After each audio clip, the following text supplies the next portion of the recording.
Vous avez pris ce traitement. Quels étaient vos symptômes à ce moment-là? Alors oui, bonsoir à tous. Donc j'ai commencé à ressentir des brûlures au niveau des poumons le lundi, donc lundi dernier.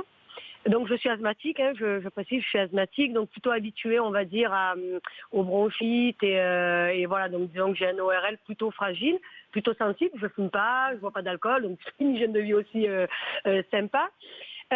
Mardi, ça commence à aller pas très bien. Mercredi, ça se dégrade. Je vais faire le test à l'IHU. Et jeudi, on m'appelle jeudi matin pour me dire donc que je suis positive. Et on me demande, donc on me dit, il faut qu'on vous hospitalise, venez tout de suite. Donc c'est ce que je fais. Donc j'arrive. Et ce qui a été incroyable, c'est la dégradation de l'état général. C'est-à-dire qu'une heure avant, je n'aurais pas dit que je sois aussi malade une heure après. Donc on arrive, j'arrive, on me fait une batterie de tests, scanner, prise de sang, donc sérologie, on me fait un électrocardiogramme, tous mes antécédents médicaux, c'est-à-dire qu'on regarde quand même très précisément s'il y a des allergies, quel traitement j'ai déjà pris et tout. Je démarre le traitement au Plaquenil, donc je fais Plaquenil Zitromax le vendredi matin. Et là, pareil, si on m'avait dit que 24 ou 36 heures après, je serais carrément mieux, je ne l'aurais jamais dit. C'est-à-dire que j'étais tellement mal.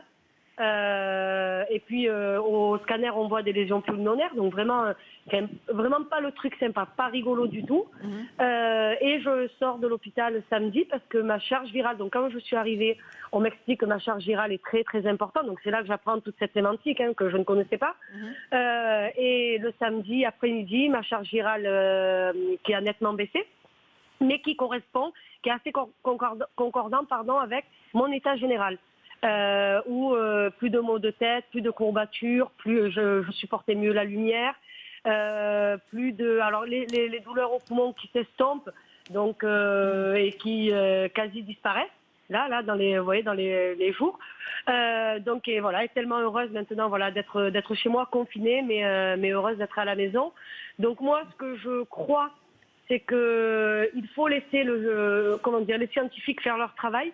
On le saura après, si Raoult a eu raison ou pas. En tout cas, il a raison de tester massivement. Il a raison de tester les gens. Il a raison d'essayer quelque chose plutôt que d'avoir, vous savez, moi je suis stupéfaite par les commentateurs, vous savez, qui prescrivent du Doliprane et qui toute la journée ramènent leur science en expliquant que Raoult, c'est pas quelqu'un de sérieux, mais lui ou un autre. C'est-à-dire que moi, que ce soit lui qui ait trouvé la bonne recette, le bon remède ou quelqu'un d'autre, franchement, je m'en fous complètement. Ce que je souhaite, c'est qu'on trouve le traitement. Il y a des gens qui meurent, il y a des gens qui souffrent, il y a une économie qui va être par terre suite à ça. La guerre, elle est bactériologique, c'est pas une guerre, vous voyez, on ne se bat pas contre quelque chose qu'on connaît.